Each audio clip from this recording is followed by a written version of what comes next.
Beetroot ಅಂದ್ರೇನೆ ಸುಮಾರು ಜನಕ್ಕೆ ಇಷ್ಟ ಇರೋದಿಲ್ಲ. ಆದ್ರೆ ಈ ರೀತಿ ಒಂದ್ಸತಿ ಮಾಡಿ ನೋಡಿ, ಮನೇಲಿ ಎಲ್ರು ಕೇಳಿ ಕೇಳಿ ಹಾಕಿಸ್ಕೊಂಡ್ ತಿಂತಾರೆ. ಅಷ್ಟು ರುಚಿಯಾಗಿ ಬರುತ್ತೆ. ಅನ್ನಕ್ಕೆ ಸೈಡ್ ಡಿಶ್ ಆಗಿ ಅಥವಾ ಚಪಾತಿಗೆ ಸೂಪರ್ ಕಾಂಬಿನೇಷನ್.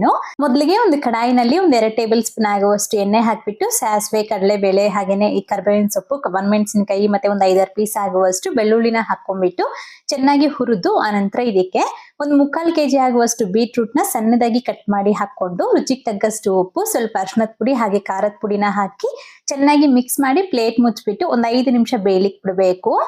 ಒಂದ್ 5 ನಿಮಿಷ ಆದ್ಮೇಲೆ ಇದಕ್ಕೆ ಅರ್ಧ ಕಪ್ ಆಗುವಷ್ಟು ನೆನ್ಸಿಟ್ಟಿರೋ ಹೆಸರು ಬೇಳೆನ ಹಾಕೊಳ್ಳಿ. ಜಾಸ್ತಿ ಬೇಕಾದ್ರೂ ಹಾಕೊಳ್ಬಹುದು. ಹಾಗೆ ಒಂದು ಬಟ್ಲಾಗುವಷ್ಟು ನೀರು ಕೂಡ ಹಾಕೊಂಡು ಚೆನ್ನಾಗಿ ಮಿಕ್ಸ್ ಮಾಡ್ಕೊಂಡ್ಬಿಟ್ಟು ಪ್ಲೇಟ್ ಮುಚ್ಚಿಬಿಟ್ಟು ಮೀಡಿಯಂ ಫ್ಲೇಮ್ ನಲ್ಲಿ ಒಂದ್ 5 ನಿಮಿಷ, ಕಡಿಮೆ ಉರಿನಲ್ಲಿ ಒಂದ್ 10 ನಿಮಿಷ ಬೇಯಿಸ್ಕೊಂಡ್ರೆ ಸಾಕು, ಬೆಂದೋಗ್ಬಿಡತ್ತೆ. ಈ ರೀತಿ ನೀರು ಕೂಡ ಚೆನ್ನಾಗಿ ಡ್ರೈ ಆಗ್ಬಿಟ್ಟಿರತ್ತೆ. ಹಾಗೆ ಇದಕ್ಕೆ ಫೈನಲ್ ಆಗಿ ತುರಿದಿಟ್ಕೊಂಡಿರೋ ಹಸಿ ಕೊಬ್ಬರಿನ ಹಾಕಿ ಮಿಕ್ಸ್ ಮಾಡ್ಕೊಂಡ್ರೆ ನಮ್ಗೆ ಬೀಟ್ರೂಟ್ ಪಲ್ಯ ರೆಡಿ ಆಗೋಯ್ತು.